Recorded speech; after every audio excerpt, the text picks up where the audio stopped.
con mucho gusto. Primero al maestro de maestros, Pepe Reveles. Más de 50 años en el periodismo, sigue 50 en redes sociales, orgullosamente, flamante, Premio Nacional de Periodismo, y vaya que si se lo merece por lo que escribe, por lo que investiga, y autor de su más reciente libro que le recomiendo, Necropolítica y Narcogobierno, que se presentó en la Feria Internacional del Libro del Zócalo de la Ciudad de México. Querido Pepe, 50 años en el periodismo y aquí andas entre los youtuberos informando de manera independiente. Agradecido con el alma, como siempre, con tu compromiso. ¿Cómo estás, Pepe? Muy bien, muy buen día, Vicente. Como siempre, me da mucho gusto estar aquí, ya arrancando bien el 2025. Saludo también al compañero Paco Cruz, que ya supe que está acá, y al licenciado César Gutiérrez Priego, con quien compartiremos esta mesa, que esperemos sea interesante para la audiencia, porque vamos a abordar algunos temas relevantes justamente a unos días de que el señor Donald Trump asuma por segunda vez la presidencia de los Estados Unidos. 100 días sin oposición, dice Ciro chillando en su columna. 100 días con el 80% de aprobación entre la gente de la doctora Claudia Sheinbaum. 100 días y cachito, y Donald Trump llegará para ver, esperemos que no, si cumple su promesa de deportaciones masivas y de mano dura contra México. De entrada, tus comentarios, Pepe. Bueno, pues justamente tenemos ya a 6 días este reingreso a la Casa Blanca de Donald Trump, y bueno, se ha dedicado las últimas semanas a lanzar amenazas muy graves contra nuestro país, sobre todo en dos cuestiones que a él le interesan particularmente y que utiliza para criminalizar, para reprobar lo que México hace al respecto, diciendo que no colabora, que es justamente el tráfico de drogas, por un lado, y por el otro lado, la migración que no cesa. Entonces, de ahí ha derivado a, a, llamar a los narcotraficantes terroristas y amenazar tanto él como otros personeros de su nueva administración con mandar tropas a la frontera y, bueno, incluso meterse a nuestro país para frenar eso que dice él que son amenazas terroristas en contra de los Estados Unidos. Está, por supuesto, muy atento a lo que México haga al respecto, y sobre todo va a responder con la imposición de aranceles al comercio como una especie de castigo en una vía alterna, porque no está haciendo nada con respecto a estas amenazas que él llama de la migración y el narcotráfico, sino al comercio. Entonces, nos mete ahí en esta misma bolsa junto con China, a quien también le impone aranceles, y con Canadá. Entonces, no augura nada bueno esta segunda llegada de Trump a la presidencia, y debemos estar prevenidos. Me parece a mí que ha habido una buena actitud del gobierno de la presidenta Claudia Sheinbaum Pardo, pues contestándole puntualmente en cada ocasión en que él trata pues convertirse en lo que seguramente intentará hacer durante su mandato, un injerencista, un político que va a querer imponer los deseos de Washington, de la Casa Blanca, sobre lo que México haga, tratando de marcar una línea, y la respuesta ha sido: no sé, nosotros tenemos nuestro propio camino, somos un gobierno soberano, somos un país que tiene sus propias líneas a seguir en política de todo tipo, tanto en la cuestión de migración como en la cuestión tráfico de drogas y aquí se va a seguir trabajando independientemente de lo que opine la Casa Blanca.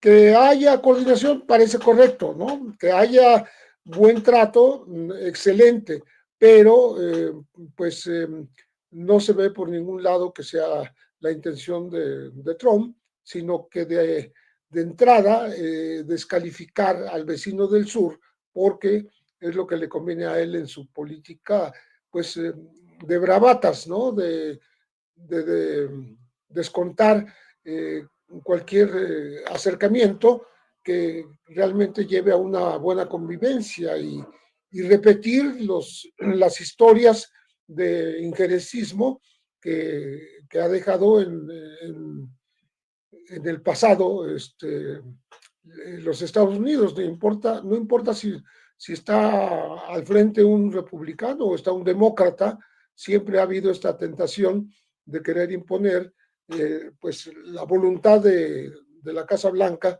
sobre lo que haga este país del sur, a quien se culpabiliza de todo.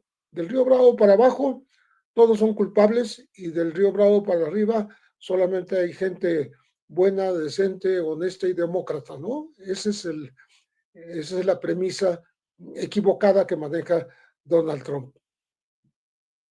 Y mientras esperamos la llegada de Donald Trump y a ver qué cumple de lo que nos ha amenazado, veo a Riva Palacio tratando de menospreciar, atacar a la presidenta, solo por mencionar un personaje antes de saludar al maestro Paco Cruz. Este es el Riva Palacio que que tanto se dolió por Andrés Manuel López Obrador y ahora dice que Claudia Sheinbaum no es tan poderosa como López Obrador. Ningún chile les embona, diría el clásico. Bueno, échalo, David. PRI. Ya después viene un proceso de desgaste, pero todavía, y más Echeverría que López Portillo, que la plancha del Zócalo se veía como ayer, lleno de banderas y lleno de pancartas de toda la estructura sindical, que es la parte corporativa del viejo sistema político. El sistema político se paraba en dos patas: el corporativismo, que lo representan los sindicatos, y el clientelismo, que eran todas estas políticas sociales y políticas de subsidio a las, digamos, a las clases en los deciles más altos. Entonces, cuando ayer vi yo las imágenes, que era totalmente corporativo y clientelar, porque eran únicamente sindicatos y también era todos los representantes de Morena, antes era el PRI y ahora lo vimos en Morena, y todos los contingentes que llevaron ayer al Zócalo los gobernadores de Morena. Porque dirán, pero era lo mismo con López Obrador, pero no era lo mismo con López Obrador. López Obrador tenía una participación mucho más orgánica. Había, o sea, sí se veían algunas pancartas, había esta parte corporativa y clientelar, pero había mucha gente que efectivamente iba a escucharlo porque les gustaba, que había, por carismáticos, por curiosidad, por lo que fuera, pero sí iba. Y ayer no vimos eso. Ayer lo que vimos fue, yo utilizo la palabra la restauración del viejo régimen, pero la restauración de medio siglo. No, bueno. Pasamos del dictador a la restauradora del viejo régimen priista. Bueno, déjeme saludar al maestro Paco Cruz, también veterano de 1000 batallas, más de 47 años en el periodismo, autor de una larga lista de libros. Le recomiendo sus dos más recientes, Las Damas del Poder y García Luna, El Señor de la Muerte. Mi querido Paco, ya le entramos con todo. ¿Cómo te va? Te mando un abrazo. A Vicente, ¿cómo estás? Un abrazote para Pepe también. El licenciado no sé si ya llegó, pero seguramente que nos Ya viene llegó, escuchando. El licenciado César Gutiérrez Priego. ya llegó. Aquí está, ahí está, fíjate, sí. Ahí está, entonces un abrazote para Pepe y para César. Para ti, mira, voy a empezar por Riva Palacio. ¿Quién habla? Yo le voy a poner el título: El vocero de Genaro García Luna. Mira nada más quién habla. El hombre que prácticamente quería ser presidente a ese personaje, buena persona, o yo digo pura buena persona, Genaro García Luna, era su vocero. Era su vocero. Había entre la lista te digo porque la había además, entre la lista de Genaro García Luna, el primer nombre, pero además no solo que yo lo digo, porque hay agentes de inteligencia que me dijeron, si tienes problemas, yo testifico. Yo testifico, a Raimundo Riva Palacio era el jefe de prensa no oficial, no formal de Genaro García Luna. Genaro García Luna digería la información que quería que conociera la prensa, que quería que manipularan los periodistas y un grupo de 5 agentes de inteligencia se la entregaba ya así digerida con las órdenes de Genaro García Luna. Ese hombre habla. ¿Quiénes estaban más en esta lista? Mira, nada más porque luego hablamos de Genaro García Luna, pues claro que estaba Loret de Mola, que era uno de los personajes ilustrados de Genaro García Luna. ¿Quiénes estaban en esa lista de Genaro García Luna íntima? Adela Micha, Luis Soto, a Pedro Ferriz de Con, Leonardo Curcio, Carlos Marín, Jorge Fernández Menéndez, estaba el dueño de Televisa, estaba el dueño de TV Azteca, así que para que tengas una idea, y mira quién habla, lo corporativo, yo puedo decir porque lo viví, de mi pueblo para la Ciudad de México, viajó gente que se juntó su lana solita, hicieron cooperacha para ir a la Ciudad de México al primer informe de labores de la presidenta Claudia Sheinbaum Pardo, y mira las encuestas que hay hoy, Vicente, estaba revisando una en especial, bueno, hay dos que me interesan, pero una, déjame decir, aquí la tengo a la mano, para que vean nada más lo que ha pasado y lo que no quieren ver personajes como Raimundo Riva Palacio, jefe de prensa, yo lo digo, de Genaro García Luna. Hay una encuesta hoy bien importante que tiene en su primera plana El Financiero, y que voy a leer el encabezado, porque eso te da, esa es la del Universal, fíjate. No, El Financiero tiene una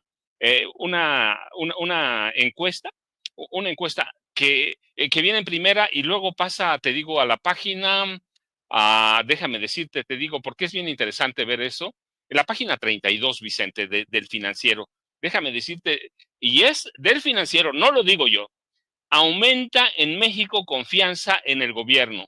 Pasa de 16% en 2018, cuando inició el gobierno del presidente Andrés Manuel López Obrador, a 52% en 2024. El registro más alto desde 1995, y es una encuesta de Latin Barómetro, que es cuando se empieza a tomar en 1995, y eso es lo que ha aumentado. Lo que no ve Raimundo Riva Palacio es eso. Es eso, que hay una confianza como nunca había habido ni en el gobierno de López Obrador, en el gobierno de Claudia Sheinbaum Pardo. Así que lo que no ven es eso, y no lo van a ver, y eso lo voy a vincular con otro tema que estabas mencionando, con Ciro Gómez Leiva, con la columna de Ciro Gómez Leiva que apareció en el periódico El Excelsior, que es allí donde publica él. 6 años se tardó Ciro. 6 años. Otros personajes como Riva Palacio no lo van a ver, pero 6 años se tardó para reconocer lo que nosotros hemos venido diciendo por años, Vicente. La oposición está derrotada, está aplastada, no sabe qué hacer, no encuentra caminos, está desinflada, no tiene líderes, no entiende para dónde va, no tiene proyecto. Así que esos son los periodistas ilustrados de Genaro García Luna, porque él los llamaba ilustrados. Así que allí tienes más o menos la respuesta. No lo van a ver, no lo va a entender. No sé qué le pasó a Ciro ayer. Yo supongo que uno tiene de pronto su arranque de 5 minutos de sinceridad, Vicente. Así que Ciro Gómez Leiva entró en sus 5 minutos de, pues esa es la realidad. No existe la oposición en México. Así que, sin oposición, sin líderes, sin proyectos, sin nada. Él dice ni nada. Tienen allí a Claudia y no dice nada, porque están atomizados, están perdidos en algo que no entienden que está pasando en este país. Riva Palacio recurre al Echeverriato, recurre a los regímenes. José López Portillo verdaderamente no entiende lo que está pasando con esto.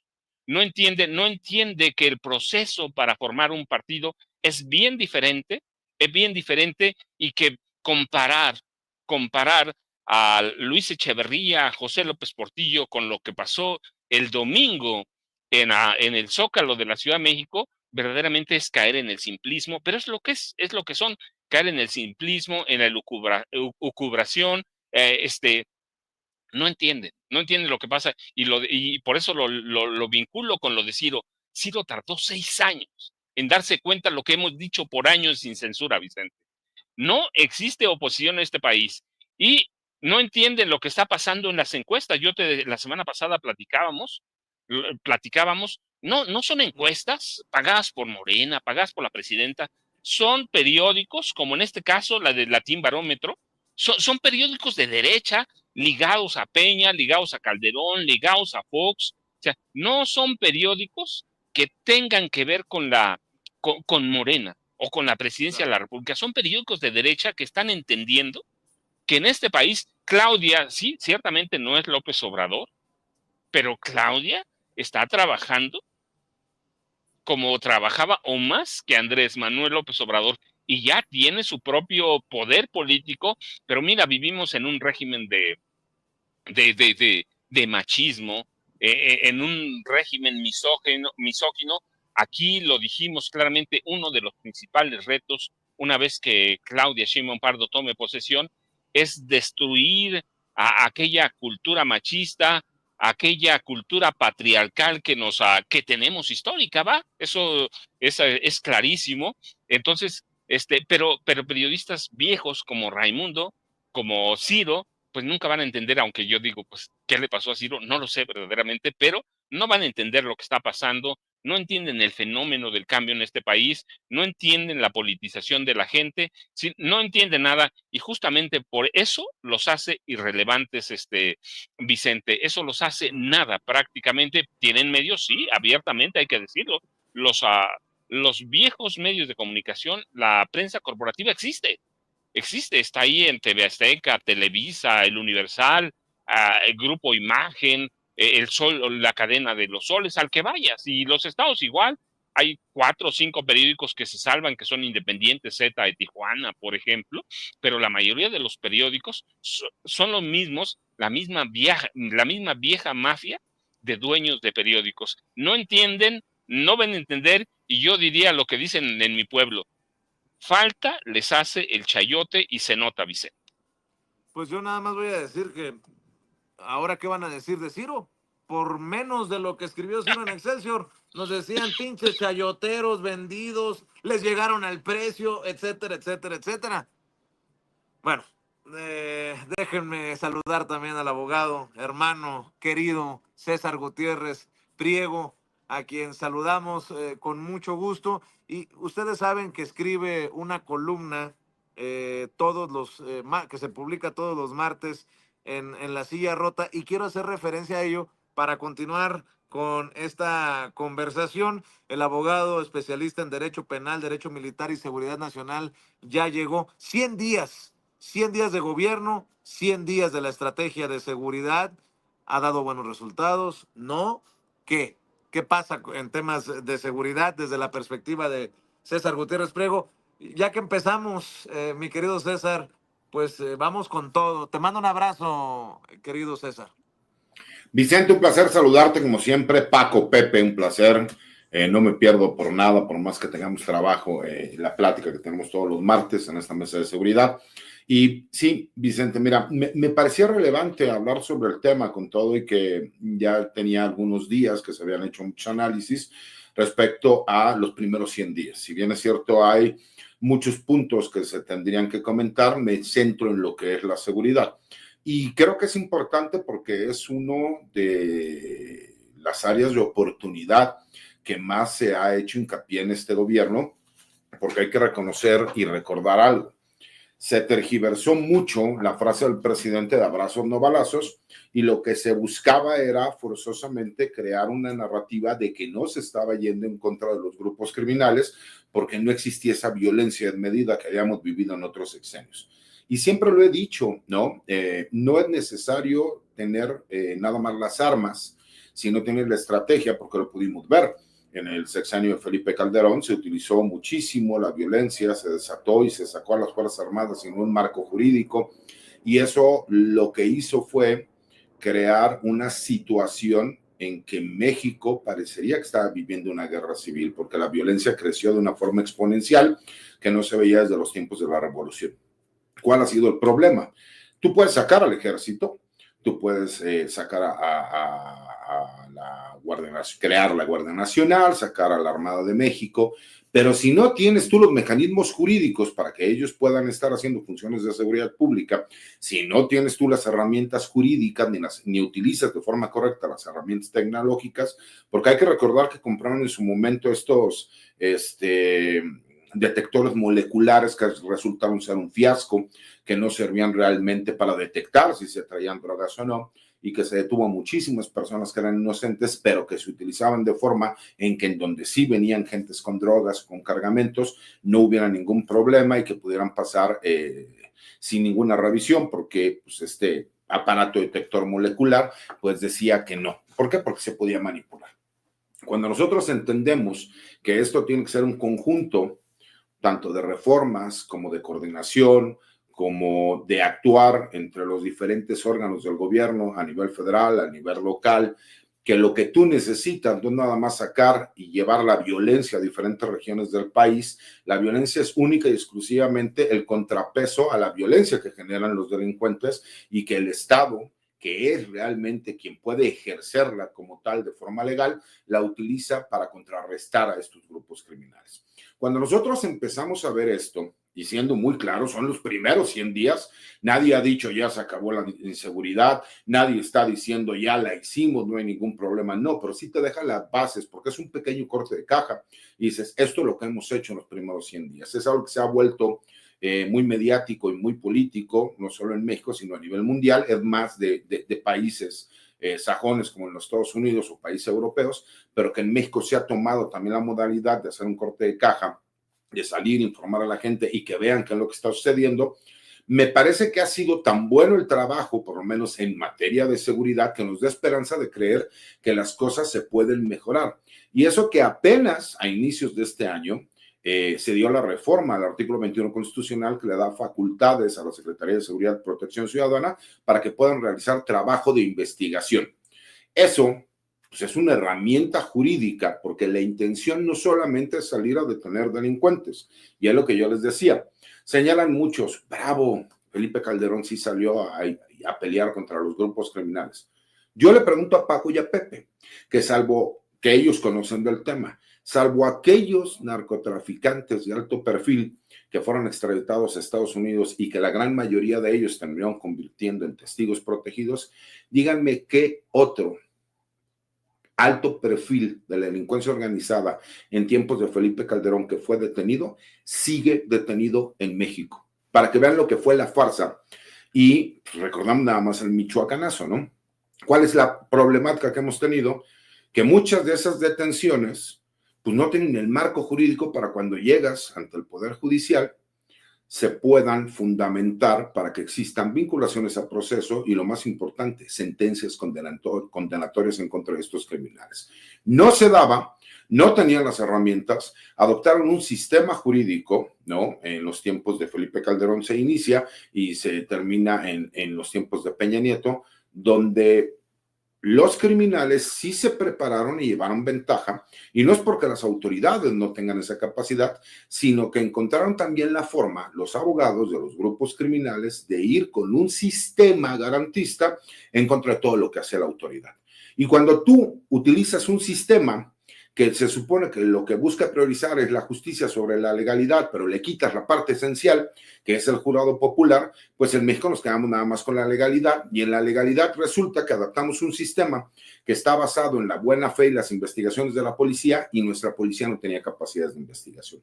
Entonces hacemos un análisis, ¿no?, de cómo se vinieron haciendo este trabajo, lo que fue este decomiso en 2 acciones distintas en un solo día, más grande no solo de la historia de México, sino a nivel mundial, de fentanilo, que nada más con ese simple decomiso que se realiza en 2 acciones en un mismo día en el estado de Sinaloa, ya se detuvo, ya se confiscó más fentanilo que en todo el sexenio de Enrique Peña Nieto. Y eso te demuestra que entonces, pues el trabajo que se está realizando sí tiene futuro y que tiene buenas bases. Eso no significa que vamos a ganar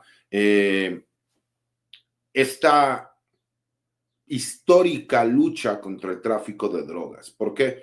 Porque si la DEA, que acaba de cumplir 51 años y que fue creada en los tiempos de Richard Nixon, fue creada supuestamente con la intención para declarar la guerra a las drogas a nivel mundial, y cuando inicia tenían apenas cerca de 1 millón de adictos en los Estados Unidos y ahora tienen más de 64, pues parece que ha pasado todo lo contrario, ¿no? Y creo que hemos ya señalado nosotros desde hace muchísimo tiempo que es ilógico que el gobierno de los Estados Unidos, que es el máximo consumidor de drogas a nivel mundial, ¿no? Como país, no existan narcotraficantes norteamericanos, no existan estructuras criminales de lavado de dinero en los Estados Unidos, porque ellos se justifican señalando que si bien es cierto las armas, por lo menos el 78% de las armas que ingresan de forma ilegal a México son armas norteamericanas vendidas por armadoras estadounidenses y que además fueron compradas de forma legal en los Estados Unidos, aunque no se revisó ninguno de los procesos administrativos que se tenían que llevar a cabo,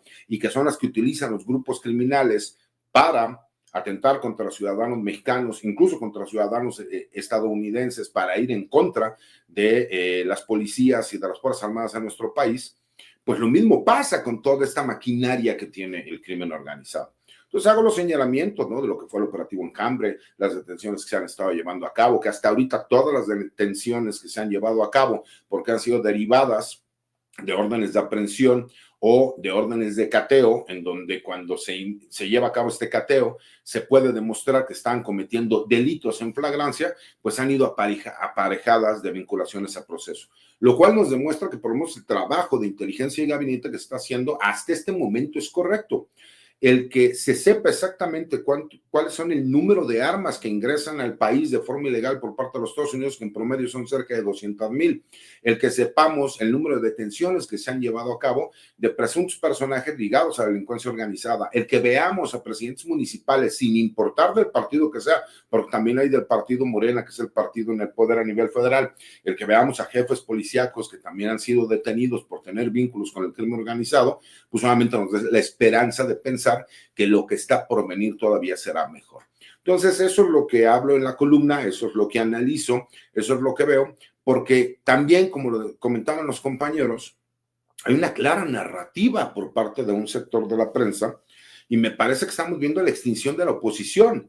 Al no tener ellos argumentos ni propuestas, lo que hacen es utilizan a un sector de la prensa corporativa para tratar de crear narrativas. Y hemos ido de historias a historias, ¿no? Esta campaña de desarme de armas lo conocemos como la despistolización, y que se ha hecho desde hace décadas, nada más que ahora ha sido enfocada al núcleo familiar, empezando con los niños y los juguetes bélicos. Ahora lo utilizan para decir que lo que quieren es desarmar a los ciudadanos mexicanos para que no puedan contrarrestar, defenderse de los grupos criminales. En México es legal tener armas de fuego. Tú puedes ir a la Secretaría de la Defensa Nacional y iniciar y hacer un trámite. Es cierto, no es algo tampoco muy sencillo porque tienes que cumplir con ciertos requisitos, pero la intención y el hecho que esto se realice desde hace décadas, ahora les da a ellos la oportunidad de crear ciertas narrativas, o el decir que la doctora Claudia Sheinbaum es el títere del presidente y que no es ella quien gobierna. Han inventado que el presidente sigue viviendo en Palacio Nacional para dictarle la agenda todos los días a la doctora. Después inventan que no, que lo que pasa es que está en su rancho y por eso se creó un cuartel de la Guardia Nacional para cuidarlo.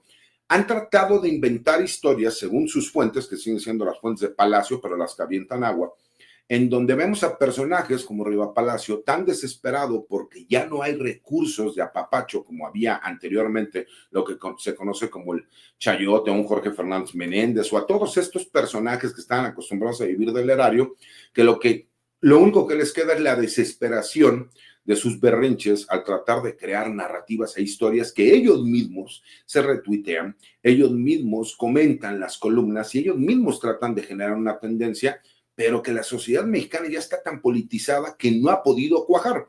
Por lo mismo, me parece que estamos viendo lo que va a ser la extinción de estos medios de comunicación. Ver a una revista como Proceso, que era un referente, yo me imagino a Pepe, el dolor que debe de sentir de ver una revista como Proceso, porque yo conozco a Pepe como un periodista que escribía en esa revista, lo que ha de pensar ahora de lo que ha sucedido con lo que era un referente del periodismo a nivel nacional y mundial. Cómo se convirtió en un pasquín de la derecha, porque lo que buscaba o lo que quería era apoyar una narrativa y que ya no sustentó los hechos. O ver a una periodista como Anabel Hernández, que en algún momento pensé que tenía credibilidad y que ahora ya se sube a hacer señalamientos porque un tercero, el cual no puedes verificar ni se verifica lo que dice, la hace a ella salir, porque ya ha entendido esa parte legal, es que no lo digo yo, lo dice un tercero. Entonces con eso ella se lava las manos. Cuando demuestras pruebas de que se puede llevar a cabo algo, pues entonces sí tú puedes salir a hacer una imputación. Pero ellos ya han tenido una narrativa que curiosamente viene con la idea de lo que busca el gobierno de los Estados Unidos para presionar a México y que están todos los elementos, desde quién es el embajador, las narrativas de los medios de comunicación, el utilizar a un periódico como el New York Times que ha perdido toda credibilidad. Y me parece que es obligación de las personas que conocemos un poco el tema decirlo como es. No se ha acabado con la inseguridad en el país, pero por lo menos estamos dejando buenas bases en los primeros 100 días, Vicente. Así es, mi querido César, Pepe, Paco, permítanme tomarme un paréntesis, un pequeño paréntesis, porque llegó aquí a saludarnos la señora María Piedad Osorno, y me dice que vive en Estados Unidos, en el área de Pasadena, cerca de donde se están registrando tal vez los peores incendios en la historia de Estados Unidos. La historia de Los Ángeles. Me decía que ha hablado con su familia, señora. Sí, hablé con mis hijos y mis nietos y me dijeron que era algo increíble, que mejor ni me imaginara regresar porque es horrible la devastación que hay en Altadena y en Pasadena. ¿Qué tan cerca está donde vive usted de esto que está ocurriendo? Yo ahorita vivo como a 10 minutos, no más de 15 minutos de Pasadena, pero viví en Pasadena por casi 20 años. Y estas zonas que se están devastando, ¿hay familiares, amigos que se han resultado afectados? Sí, amistades de años, amigos que han perdido completamente su trabajo porque Altadena es zona de mucho mexicano. Se habla mucho de Palisades, de Santa Mónica. Porque ahí viven los ricos. Porque ahí viven los ricos, pero en la zona de Altadena y Pasadena vive mucho hispano, que eran jardineros, trabajaban limpiando albercas, mujeres que nos dedicábamos a limpiar casas, a cuidar niños, y está muy difícil la situación por allá. Le gana el sentimiento. Sí, porque es mi comunidad del Sagrado Corazón en Altadena, que en nuestra parroquia se estaba quemando. También ya no vivo allí, pero somos hermanos, aunque vivimos retirados, formamos una familia. Nosotros llegamos a ese país sin nada de familia, solamente mi esposo y yo, pero allá crecieron también mis hijos. Entonces, ¿vienen por razones religiosas a México? No, ahorita vine a visitar a mi familia, tenía más de 3 años que no venía y me vine el día 3 de enero. Perdón que le pregunte, pero la veo muy aferrada a su fe, la veo con el crucifijo. Sí, nosotros en Altadena fue donde empecé mi vida, tuve mi encuentro con el Señor en la iglesia del Sagrado Corazón de Jesús en Altadena, que gracias a Dios nuestro diácono José Luis Díaz fue el que se dio cuenta y la pudo con otros parroquianos poder salvarla.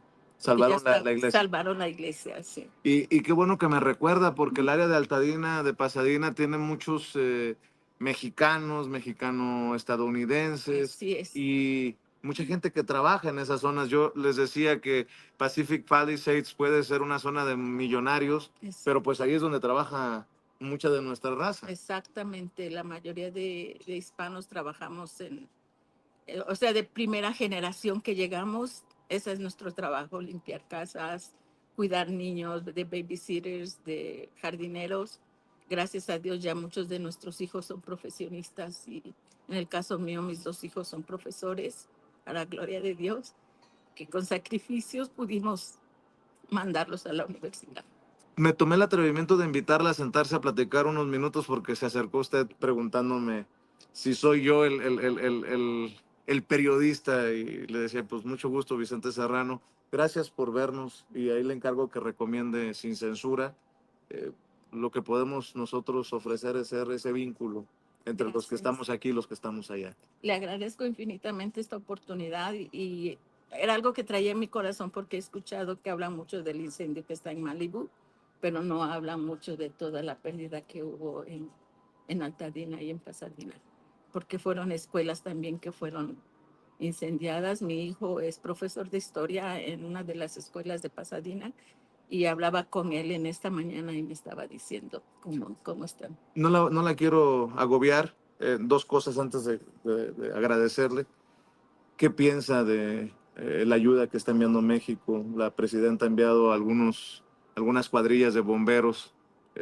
Pues también creo que de alguna manera representa esa mano y esa huella mexicana ya en estas zonas afectadas. En esta mañana estaba escuchando las noticias y me sentí orgullosa de que haya eso, el venir a este país y mi país, encontrarle, decía mi hermana, se veía la diferencia, completamente la diferencia y agradezco a nuestra presidenta que se haya tomado, que haya tomado esa decisión de poder mandar ayuda, porque es increíble. Ya no es la primera vez que nos enfrentamos a incendios, porque hace como 3 o 4 años también llegaba casi a Monrovia y es ver todo el despliegue que hacen los bomberos para aplacar ese fuego.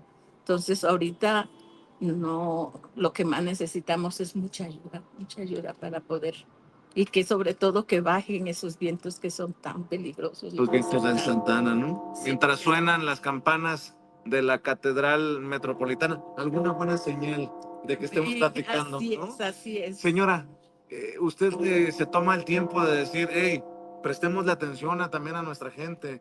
No solamente son millonarios, no solamente es Pacific Palisades.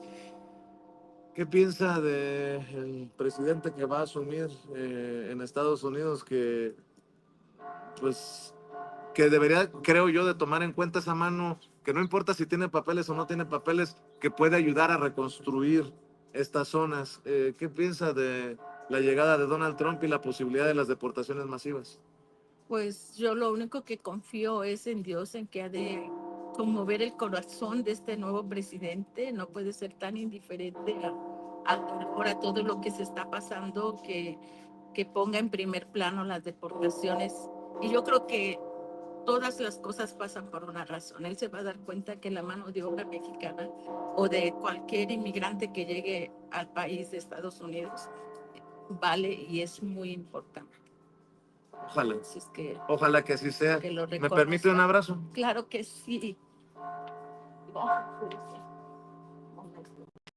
Gracias. Muchas gracias a usted, porque no lo pude haber dicho yo con mejores palabras. Gracias por no olvidarse de su gente y que la siga pasando bien acá con su familia. Que Dios me la bendiga. Igualmente, que Dios les bendiga a ustedes, que sigas así. Muchas Dándonos gracias. siempre palabras también buenas a nosotros. Muchas gracias. Que Dios me la bendiga. Gracias. Muchas gracias. Cuídense. Gracias. Disculpen, compañeros, maestros. Fue una oportunidad que no esperaba, una situación que se da, y bueno, se da cuando uno está en el lugar de la noticia. Mi querido Pepe Rebeles, escucho tus opiniones también a 100 días de gobierno de la presidenta Claudia Sheinbaum y de esta estrategia de seguridad de la que estaba desmenuzando para nosotros el querido César Gutiérrez Priego. Vaya nuevamente la disculpa para ustedes y para la audiencia de Sin Censura por cambiar de temas tan bruscamente. Claro, pues hay que cambiar de temas cuando hay una posibilidad de entrevistar a una paisana. Encantado de escucharla, ¿no? Y de ver cómo es consciente de las cosas que ocurren allá, pues a los que nacieron en México o que ya nacieron en Estados Unidos, pero que allá viven y que pues tienen que estar pendientes de su propia vida, de su progreso, cómo habla de la gente que pues empezó sirviendo con jardineros, servicio doméstico, etcétera, cuidando niños, y que ahora pues son profesionistas sus hijos, etcétera. Creo que fue muy interesante. Felicidades. Pero volviendo a lo que analizaba el licenciado César Gutiérrez Priego, sobre todo esta posibilidad de avanzar en la seguridad para la ciudadanía me parece muy interesante en la medida en que hay un enfoque diferente, una posibilidad de hacer las cosas de manera totalmente opuesta a lo que se hizo, digamos, en tiempos de Calderón, cuando no solamente se combatió con las armas y con la violencia a una delincuencia organizada diciendo que así se iba a terminar, cosa que no ocurrió, por el contrario, creció el tráfico de drogas, creció la violencia en el país, crecieron los muertos, etcétera, porque había una fuerza federal comandada por Genaro García Luna que estaba justamente al servicio de esta guerra, con presupuestos altísimos que se emplearon corruptamente para proteger justamente a los cárteles de la droga, al de Sinaloa muy específicamente, que es algo que no digo yo, sino que es la acusación central, la acusación principal que le hicieron en Estados Unidos y que le costó 38 años de cárcel como una condena a Genaro García Luna. No, pero yo digo que es todavía más grave que eso, porque la búsqueda de la confrontación callejera justificaba los presupuestos y justificaba toda acción violenta por parte del gobierno que parecía y daba la apariencia de estar combatiendo a los principales líderes de la delincuencia organizada, y como mencionó el licenciado Gutiérrez Priego, muchos de ellos ya ni siquiera están más allá de los personajes más famosos que fueron extraditados a Estados Unidos, ni siquiera siguen en la cárcel, ¿no? En el caso de Genaro García Luna, no se le acusó con esas palabras, pero sí estuvo al frente de un gobierno que imponía su ley sobre muerte, sobre la muerte. De eso hablo en el libro de Necropolítica y Narcogobierno. Necropolítica porque estaba poniendo justamente todos los presupuestos y la fuerza federal, presupuestos que eran 9 veces más altos que los de Vicente Fox inmediatamente, y toda la fuerza de la Policía Federal al servicio de un grupo criminal. Y para eso no solo ayudaba con comisiones falsas de los propios comandantes y grupos de agentes a diversas entidades del país, iban a hacer ese trabajo de muerte al servicio del cártel de Sinaloa. Y después lo reportaban como confrontaciones callejeras y como si lo hubiesen ejecutado justamente los sicarios de los traficantes, cosa que no era así, lo ejecutaban los policías federales. Eso no se mencionó con ese detalle durante el proceso a García Luna, pero es lo que ocurría realmente. La repercusión de todo ese perversión de la misión de las policías en el país, y de su corrupción y de su pues conversión en servidores del tráfico, se tuvo que dar justamente en esto que Andrés Manuel López Obrador llamó en su momento narcogobierno, ¿no? Pero era esa necropolítica, o sea, la muerte como camino de consolidación del narcotráfico. Esto obviamente no se remedia en unos cuantos meses, sino esa política llegó a permear hasta la fecha, ¿no? De tal manera que lo que se está haciendo ahora en el nuevo gobierno de la presidenta Claudia Sheinbaum es precisamente modificar ese tipo de servicios a la delincuencia, ese tipo de confrontaciones callejeras que no frenan un tráfico de drogas ni el avance de la violencia y la criminalidad, sino que han hecho que crezca la delincuencia en estos años. Entonces, yo creo que es muy importante que se cambie la estrategia, que se cambie el rumbo, que se cambien las prioridades, que se deje de hacer una caricatura de aquella frase que pronunció Andrés Manuel López Obrador de abrazos no balazos. Lo que quiso decir es precisamente que no se buscaría estar confrontándose con los delincuentes justamente como para no agitar un avispero sin tener los remedios a la mano. Los remedios que son la inteligencia, la coordinación, la comunicación entre las diversas fuerzas que intervienen en la creación de un sistema pues en el que haya más seguridad, ¿no? Como son las Fuerzas Armadas, tanto la Marina como la Guardia Nacional, como el Ejército, pero también las policías federales y estatales, ¿no? Porque las municipales ya sabemos que desgraciadamente no pueden hacer gran cosa en contra de la delincuencia de sus propias alcaldías, de sus propios territorios municipales, porque son muy débiles frente a frente a esta embestida, frente a esta imposición que hacen los poderes fácticos, ¿no?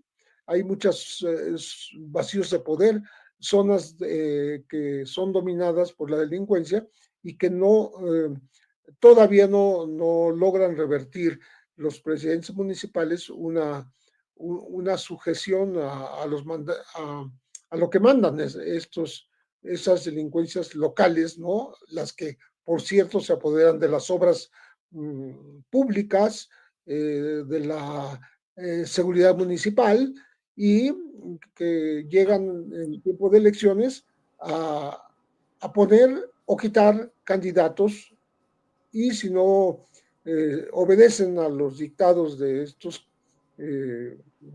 mandatos delincuenciales locales, pues terminan muriéndose, ¿no? Por eso hay cada vez más asesinatos de alcaldes y están en la contabilidad histórica de los últimos años.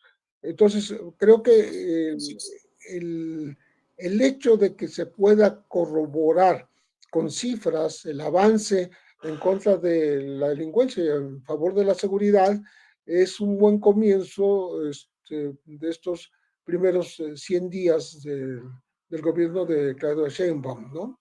Son resultados que no se están inventando, que son merecedores de encomio y pues de la solidaridad de la gente para que apoye a esta estrategia que no es de confrontación, dejó de serlo para ser de inteligencia y de puesta al día de cada una de las autoridades que intervienen para que se coordinen, para que no haya dispersión de esfuerzos, ni tampoco desperdicio de gastos, ¿no? En el servicio a la seguridad ciudadana.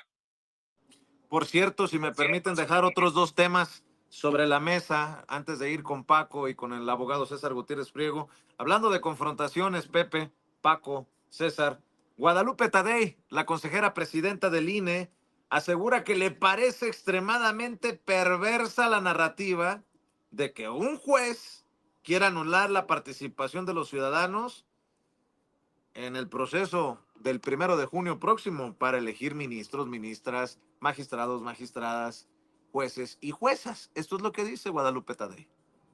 Me parece una narrativa perversa y el colmo de la perversidad que se intente siquiera acercar a amenaza de que los ciudadanos y ciudadanas no pueden participar en el proceso electoral como funcionarios y funcionarias de Castilla el día de la jornada electoral. Extremadamente perversa esta narrativa y por lo tanto pues da mucho para el morbo y para preocupaciones no existentes. Bueno, eso es lo que dice la consejera presidenta del INE, Guadalupe Tadei. Perversa la narrativa, perverso lo que están haciendo en el Poder Judicial, pues que todavía dirige la ministra de la Suprema Corte de Justicia de la Nación, Norma Piña. Pero bueno, hablando de confrontaciones, a ver, ¿cómo lo pongo? En una familia, la de los Claudio X González, hay diferentes opiniones, todo parece indicar. Mientras vemos al vizconde de México, Claudio X, el Junior, decir que Claudia Sheinbaum es la continuidad de López Obrador y se tira de patadas, casi, cuidado con la dictadura, pues el papá anda en gira de medios, estuvo con Azucena Oresti, después de reconocerle también a la presidenta Claudia Sheinbaum, como se lo mostrábamos ayer en Sin Censura, luego de la presentación del Plan México. Dice que se ha bajado el tema de la confrontación, que ahora el tema es la unidad. Ándale, unidad. Llamando a la unidad, el papá del pendejo que quiere despedorrar este gobierno que está conectado con el pueblo, que tiene el 80% de aprobación. Escuche.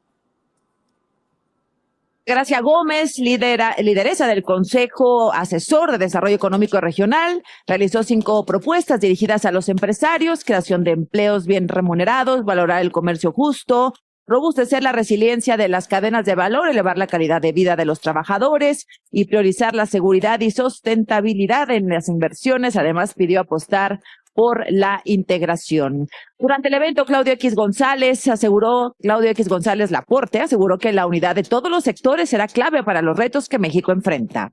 Es muy importante que logremos la unidad de todos los sectores ante los retos que tenemos y hacer crecer el país, que necesita mucha inversión. Necesitamos también la unidad para lograr la revisión del Tratado de Libre Comercio para hacer frente a la nueva administración americana del presidente Trump. Así es que la palabra clave es unidad entre todos los sectores del país para lograr crecimiento. Pero en su reporte económico, Banamex afirma cerrar filas con la presidenta Claudia Sheinbaum, mientras su hijo, yo creo que amerita ya un coscorrón. Pero bueno, vamos con el maestro Paco Cruz, sus opiniones, perdón que también vaya dejando estos temas que me parecen importantes sobre la mesa. Paco, escucho tus comentarios. Vicente, Pepe, César, bueno, son un buen de temas y todos merecen un poquito de atención. Mira, primero vamos a mencionar a esta señora que se te acercó y que verdaderamente está preocupada y que vive la tragedia de los incendios en Los Ángeles, y está preocupada por la llegada de Donald Trump. Y en realidad hay que decirlo, mira, te voy a decir porque son cifras que revisé ayer por la noche. Los migrantes mexicanos contribuyeron en 2023 con 324,000 millones de dólares en impuestos al erario de Estados Unidos. Es decir, un mexicano pagó $1.38 en impuestos, mientras que un estadounidense pagó $0.69. Ese es el valor de los migrantes. Ese es en algún momento Trump seguramente tiene que darse cuenta, en cuanto empiecen a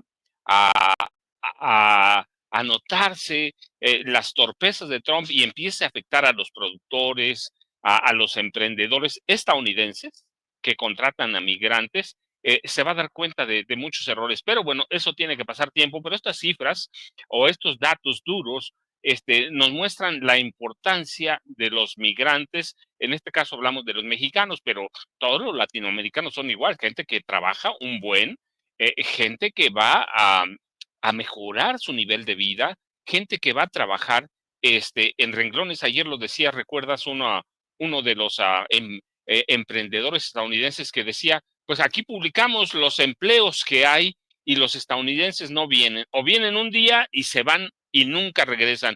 Y él decía, los mexicanos son trabajadores.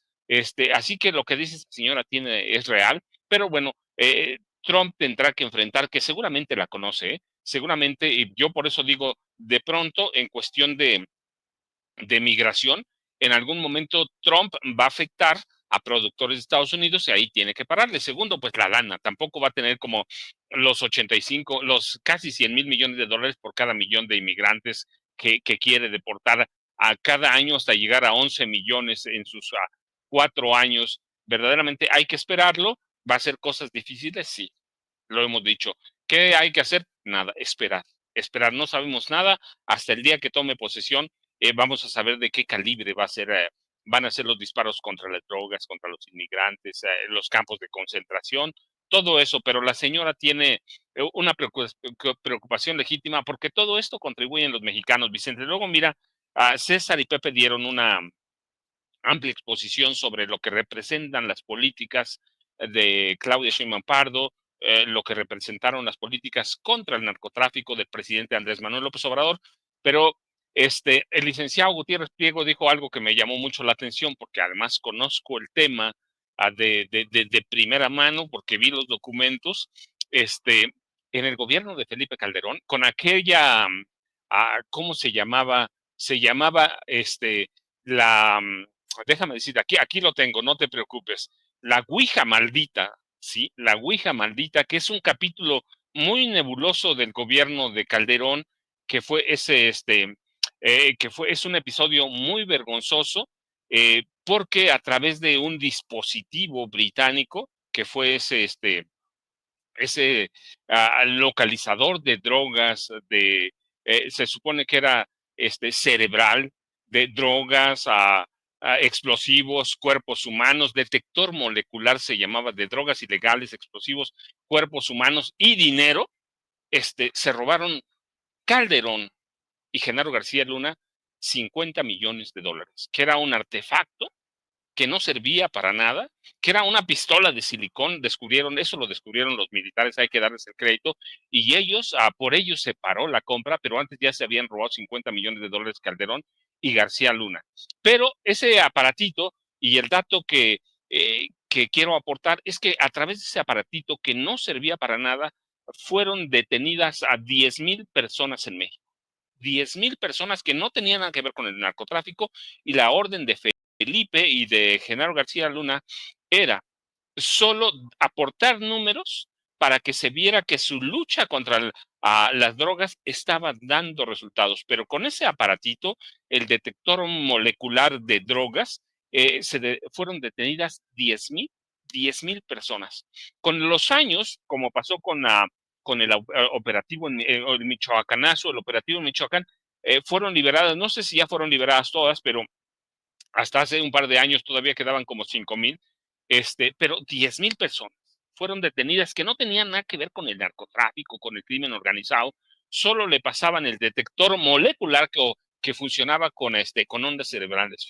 Con ondas cerebrales, esa era una vacilada, pero así lo vendieron, y te decían, no, tú eres narcotraficante, tú eres extorsionador, tú eres esto, y con eso cumplían cuotas que enviaban a Estados Unidos. Miren a cuántos narcos detuvimos, miren a cuántos extorsionadores, miren a cuántos aspirantes a capos. Entonces, esa era la política además de las muertes, y de que el ejército en ese momento, y hay que decirlo, se convirtió en un arma letal en las órdenes de Felipe Calderón Hinojosa, el ejército de la Marina Armada de México.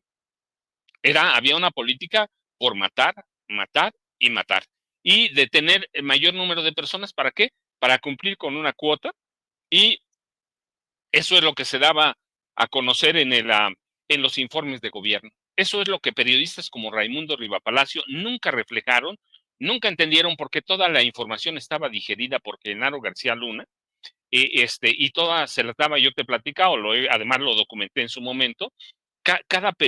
Uno de estos de periodistas ilustrados tenía 5 agentes de inteligencia a su servicio, 5 agentes de inteligencia a los que le reportaban directamente, y estos agentes les entregaban la información digerida, o bueno, más bien redactada por gente muy cercana a García Luna, y así iban armando la política contra el narcotráfico en este país, y todos los números de la guerra contra las drogas se ocultaban. Así que esa es la importancia del trabajo que está haciendo hoy el, la- el equipo de gobierno encabezado por Omar García Harfuch, hay que decirlo, en el gobierno de la presidenta Claudia Sheinbaum Pardo. Sé que están haciendo esfuerzos también por integrar una red nacional para garantizar,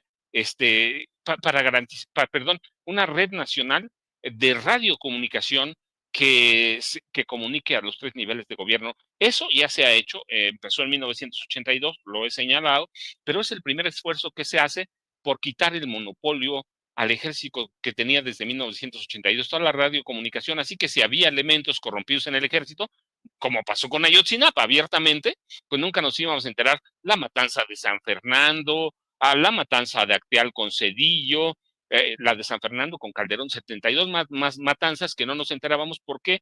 Porque la radiocomunicación de este país estaba controlada solo por el ejército, de tal forma que nunca nos enterábamos, sino solo lo que en el caso del gobierno Calderón o Peña, el ejército nos daba. Hoy hay esfuerzos por eliminar a estos elementos que controlaban desde los C5, lo llamamos C5, C1, C2, C3, C4. Hay esfuerzos y quieren armar una red nueva de radiocomunicación. Seguramente lo van a lograr con el poder que hay. Y eso es parte del esfuerzo de la lucha contra el crimen organizado, parte de redimensionar, redireccionar, sin quitar la prioridad como la. At Granger, we're for the ones who pay attention to every little detail, the ones who fuss, tinker, and sweat the small stuff. Because you know the tiniest thing can make the biggest difference when it comes to keeping business moving. We get it. We're the same way, offering access to product experts to help you quickly and easily find what you need. So whatever your industry, you know you're always getting professional-grade products. Call, click Grainger.com, or just stop by. Grainger, for the ones who get it done. Entenderlo eso, el trabajo del gobierno es a someter la violencia y tratar de aminorar los impactos lo más que se pueda. Se puede hacer, sí se puede hacer. Los chinos lo pudieron hacer y que tienen experiencia, 2 guerras contra las drogas, ¿sí? 2 guerras antes en el siglo XIX. Así que se puede, sí, pero luego hay que ver el otro lado. También Estados Unidos, no solo por las armas que nos envía, que mira, tienen registro de 200,000 por año. Bueno, y déjame decirte, lo que yo vi en los apuntes de Genaro García Luna, tenía en sus archivos registro de 500,000 armas ilegales que entraron a México, permitidas por él y por Felipe Calderón. Armas ilegales, 500,000. Y Genaro García Luna sabía dónde estaban, quiénes las tenían o quién tenía cada arma. Había de todos los calibres, lanzamisiles, lanzagranadas. Así que va a ser complicadísimo, pero pues lo están haciendo. Y del otro lado, pues en Estados Unidos, y hay que verlo otra vez, es un negocio. Y si el narcotráfico o el tráfico de drogas cotizara en la bolsa de Nueva York, en el Dow Jones, mira, todos los días sería la mejor empresa de Estados Unidos.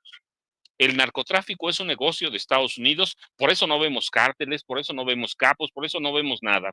Los grandes dineros se quedan allá. Hace como 5 o 6 años hice un estudio revisando los datos de Hacienda, y mira, y el negocio del narcotráfico en México dejaba una derrama de 100,000 millones de dólares. ¿A dónde están? Bueno, pues entre el gobierno, los capos, los gobiernos de entonces, los capos, y imagínate cuánto o de qué nivel era el negocio en Estados Unidos. Sí que no se va a acabar, pero la idea es aminorar todo el impacto del narcotráfico, que eso implica el consumo, la adicción a las drogas, y ese es el esfuerzo que debemos apoyar. Y te digo otros, yo vi que están trabajando en crear un nuevo sistema de radiocomunicación, que el que tenemos viene de 82, así que es inservible. Lo sé porque en algún momento mi padre me documentó cómo estaban trabajando y cómo se controlaba la radiocomunicación. Lo he dicho, el ejército la controlaba. Hoy hay nuevos esfuerzos y están trabajando. Están trabajando, no con los números que daba Calderón, que ya te dije, 10,000, imagínate cuántos capturaban por día, pero están capturando, hay capos, hay droga, lo decía el licenciado Gutiérrez Priego, como nunca, más que en el gobierno de Enrique Peña Nieto están trabajando, y eso es lo que hay que apoyar. Eso es lo que hay que apoyar y eso es lo que está haciendo el gobierno, pero bueno, todavía falta, sí, bueno, pero están trabajando, Vicente, y hay que, de momento hay que decirlo, están trabajando. 100 días de gobierno, la estrategia está caminando, ya esperaremos, pero de momento se trabaja para todo eso, Vicente. Así es, querido Paco. Mi querido César, vamos a cerrar la ronda en esta mesa de todos los martes contigo, pero déjame también mencionar que en el último discurso de Anthony Blinken como secretario de Estado de Estados Unidos, lo han interrumpido con protestas y con gritos y lo han llamado el ministro del genocidio en Gaza. La gente se levanta, el pueblo responde a los gobernantes, no solamente en México, también allá, en el imperio, en Estados Unidos. Mi querido César, escucho tus comentarios para cerrar la mesa. Fíjate, Vicente, que son fenómenos que vemos a nivel mundial. La gente está mucho más documentada, ya no es tan fácil que los medios hegemónicos de comunicación, porque ya no hay hegemonía al compartir la información. Y eso es una gran ventaja, reconociendo que medios como el tuyo, las redes sociales, han abierto un paradigma de información y de conocimiento que la gente puede fácilmente verificar de forma personal. Digo, por supuesto que hay gente que le gusta seguir informándose en el chat de las tías y tratando de buscar información afín, a lo mejor a su ideología política o a lo que ellos quisieran que fuera la ideología política, ¿no?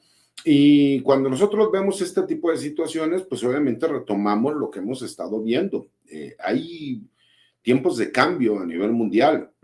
Estamos viendo cómo lo que nosotros conocimos como un imperio, por lo menos en los 48 años de vida que yo tengo, que es el gobierno de los Estados Unidos, ya no tiene la factibilidad de poder realizar todo lo que quiera, cuando quiera y como quiera. Pero sí vemos, ¿no?, ciertas tendencias en lugares en donde tienen ciertos intereses. Un ejemplo, por ejemplo, es Venezuela.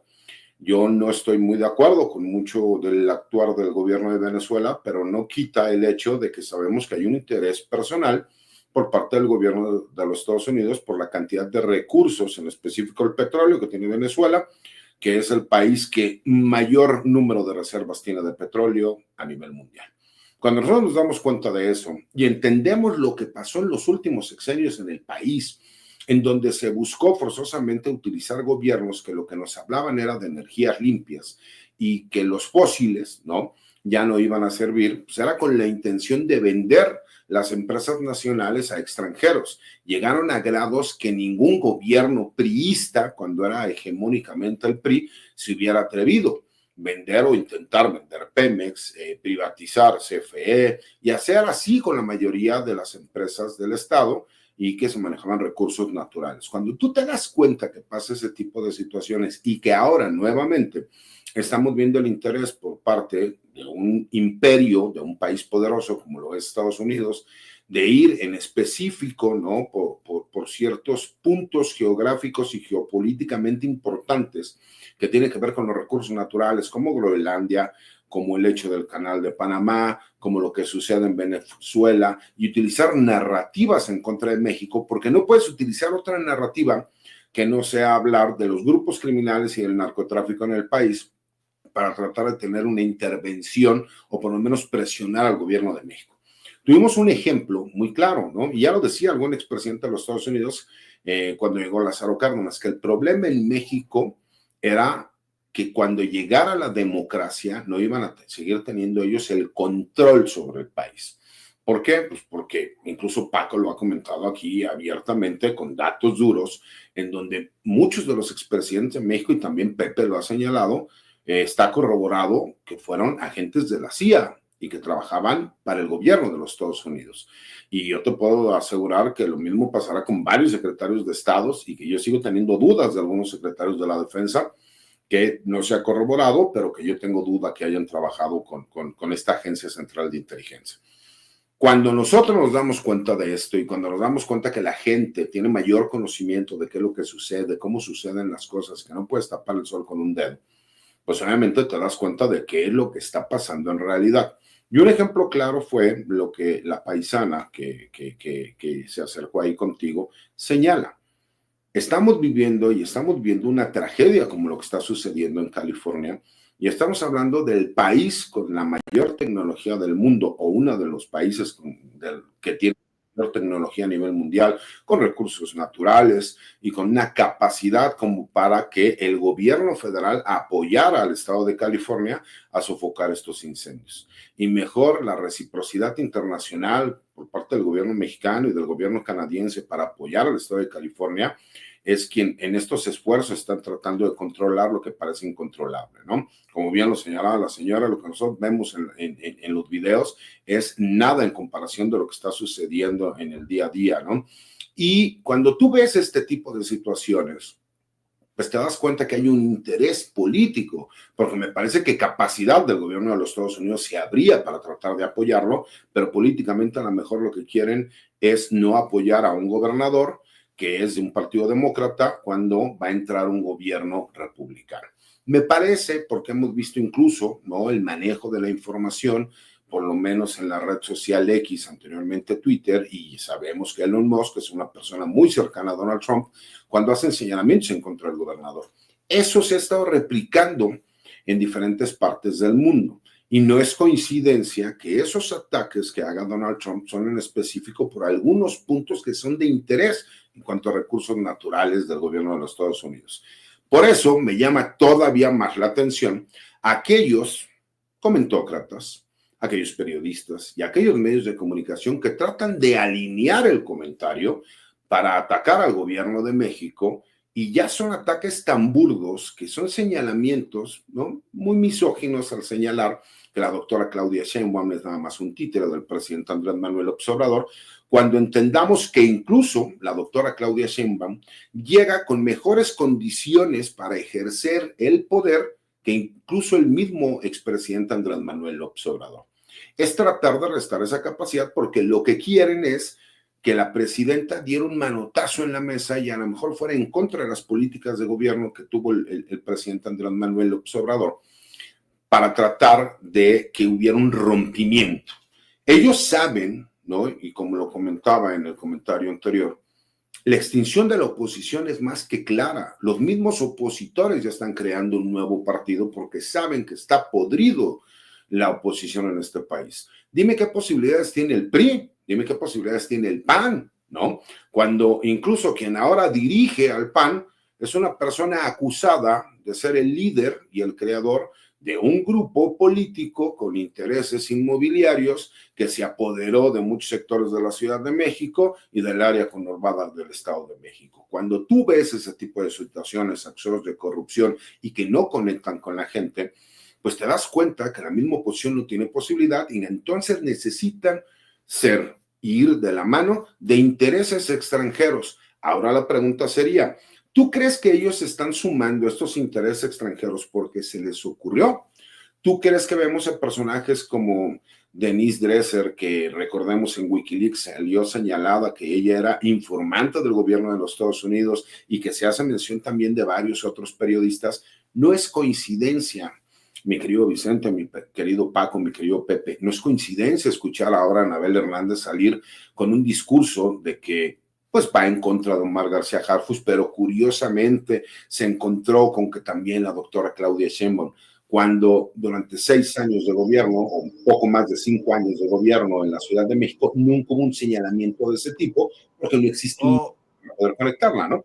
¿O qué me dices de Salvador García Soto, que dice que ya hay un plan para ir y encarcelar a López Obrador en cuanto llegue Trump a la presidencia? Ay, güey, dices. Pero fíjate, lo más increíble, Vicente, viene aquí, que si tú me dices, a lo mejor que fuera todavía otro gobierno, no el de Donald Trump, ¿Cómo justificaría Donald Trump ir en contra de Andrés Manuel López Obrador por supuestamente tener nexos con grupos criminales cuando él era presidente de los Estados Unidos? Entonces significa que él tenía conocimiento, tuvo una buena relación con el gobierno, con el presidente de México, y entonces recordamos que hasta fue a los Estados Unidos y en la Casa Blanca dio uno de los discursos más nacionalistas que hemos escuchado en los últimos tiempos de un presidente mexicano y en Estados Unidos. Pues él sería copartícipe, por lo menos, de haber tenido esa información. Me parece que son estas narrativas de tratar de crear y de crear no solo una confusión dentro de la gente, sino que lo que no pueden y lo que ellos no entienden es que la popularidad que tiene el presidente Andrés Manuel López Obrador ha ido de la mano de la popularidad que ha tenido ahora la doctora Claudia Sheinbaum. ¿Por qué? Porque aunque son personajes completamente distintos, tienen una misma ideología y forma de gobierno. Claro, tú te das cuenta que hay diferentes líneas de trabajo desde que vemos lo que se está llevando a cabo ahora en seguridad que no se llevaba en el sexenio anterior. Y no por eso significa que vaya a haber un rompimiento, pero saben cuáles son las líneas en donde nos quedamos cortos el sexenio pasado. ¿Y qué es lo que tienen que hacer? Trabajar, dar resultados. Lo dijo Pepe, no, lo dijo Paco, perdón.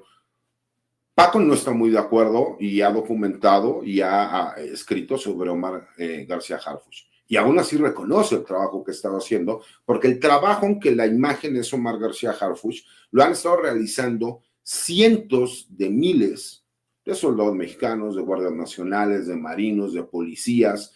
Y esa es una ventaja, reconocer que sí se está haciendo algo y que estamos viendo los resultados. Están los números, están las estadísticas y se ha estado bajando los delitos de alto impacto, se ha estado bajando el homicidio. Claro que hay reacción por parte de los grupos criminales y nadie ha dicho es que ya se acabó la inseguridad, pero por lo menos están dejando las bases, mi querido Vicente. Y utilizar a personajes, ¿no? Como el que acabas de señalar, García Soto, y el manejarlo siempre, ¿no? Porque nunca hay una documentación oficial. Está como el que graba a pie grande, ¿no? Siempre el video se ve mal, es de lejos, me dijeron, me comentaron, escuché.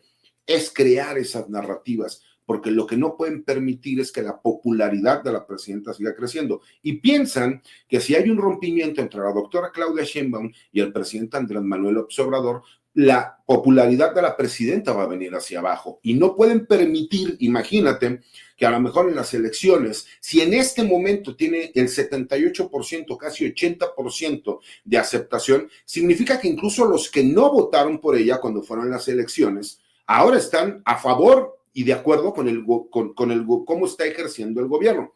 Imagínate, si ellos no empiezan desde ahorita, en las elecciones dentro de 3 años, muy posiblemente el PRI podría perder el registro y el PAN estaría a punto de desaparecer. Si sigue la tendencia como va, para cuando termine el sexenio, no existirá ni el PAN ni el PRI, mi querido Vicente, mi querido Paco, mi querido Pepe. Me parece que ese es el miedo real que tienen y por eso se están sumando incluso a los intereses de un gobierno como el de los Estados Unidos para crear toda una narrativa, porque la acompañan con medios extranjeros, con medios nacionales, con comentócratas. ¿Y qué es lo que pasa con la gente que no tiene criterio? Lo primero que dice es, bueno, es que si todos ellos lo dicen, pues algo de verdad tendrá. Acuérdate que la calumnia, aunque no mancha tizna, lo decía el presidente, y me parece muy correcto. Por eso veo, ¿no?, en este análisis, que esa es la situación de lo que se está buscando, y por eso me parece que fueron muy buenos los primeros 100 días. Ojalá continuemos con este trabajo, ojalá se continúe con la especialización que se ha tenido en cada una de las áreas, ojalá y se continúe con la coordinación, ojalá y se avance con las cosas por venir en todas las reformas que se han estado llevando a cabo y que hemos visto, ¿no?, la resistencia que ha existido por parte del Poder Judicial al grado de conceder suspensiones que ya se sabe que no son legales, pero es tratar de boicotear lo que viene. Y el siguiente paso, lo sabemos, es la elección de ministros, magistrados, jueces, juezas, por la elección popular en el Poder Judicial. Y así continuará el cambio en este país y ellos no pueden permitirse el hecho de que si siguen las cosas como van a desaparecer. Y imagínate no vivir del presupuesto. Cuando toda tu vida has vivido del presupuesto, pues sería como darte un balazo en el pie. Mi querido César, ¿por qué no cerramos invitando a la audiencia de Sin Censura para que te lea, te vea, te apoye? Y yo, ya sabes que agradecido lo que le sigue por hacer circo, maroma y teatro para que llegues a esta cita, por lo menos esta cita de todos los martes. Sé que andabas ocupado y llegaste a pesar de todo, como la canción. Mi querido Vicente, hay que recordar que con los amigos siempre las excepciones son la obligación. ¿Por qué? Porque yo disfruto mucho estar con Paco, estar con Pep, estar contigo, con Toño. Tengo una gran amistad también con la producción. Y estos son de los momentos de relax que yo tengo porque aprendo muchísimo de Paco y Pepe.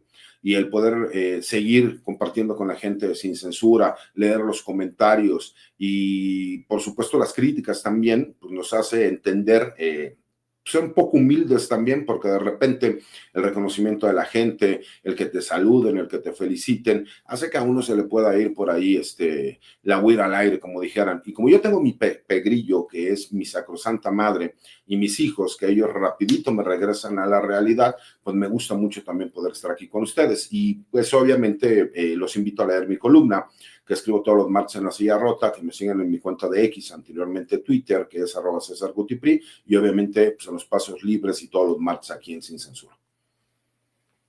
Gracias, mi querido César. Querido Paco, invitando siempre a la audiencia a que busquen tus dos más recientes libros, Las Damas del Poder y García Luna, El Señor de la Muerte, y que ese respaldo también se transfiera a las redes sociales. ¿Por qué no cerramos con la invitación, maestro? Vicente, pues yo les dejo un abrazote a ti, a César, a Pepe, que la verdad es que reconocimientos siempre los debe tener Pepe, porque todavía da y para mucho más. Así que siempre es un placer platicar con ustedes. Yo, ya sabes, @Paco Cruz Jiménez en X, antes Twitter, Francisco Cruz Jiménez en Facebook. Nos vemos mañana, Vicente. Muchas gracias, como siempre. Gracias, Paco. Y el maestro Pepe Reveles, que renuente y creo que correctamente a llegarle a las redes sociales, sigue esperando el apoyo de todos ustedes para que sigan buscando su libro, su más reciente libro, Necropolítica y Narcogobierno. El nuevo libro de Pepe Reveles que presentaron hace poco, precisamente Paco y Pepe, en la Feria Oficial del Libro del Zócalo. Querido Pepe, agradecido en el alma porque llegues a esta cita de todos los martes, maestro. Un gran abrazo a todos los que participan de esta mesa. Gracias, licenciado César Gutiérrez Priego, a Paco Cruz, a ti, Vicente, a Toño, y por supuesto estaremos aquí comentando la próxima semana a ver cómo resultó el discurso de toma de posición de Trump, porque creo que va a ser no revelador, pero sí una corroboración de sus afanes injerencistas, como ha sido antes de llegar a sentarse nuevamente en la Casa Blanca. Les mando un abrazo a todos y un gran saludo a la audiencia. Nos vemos el próximo martes o cuando lo merite la noticia. Gracias, Pepe. Gracias, Paco. Querido César, un abrazo y me da mucho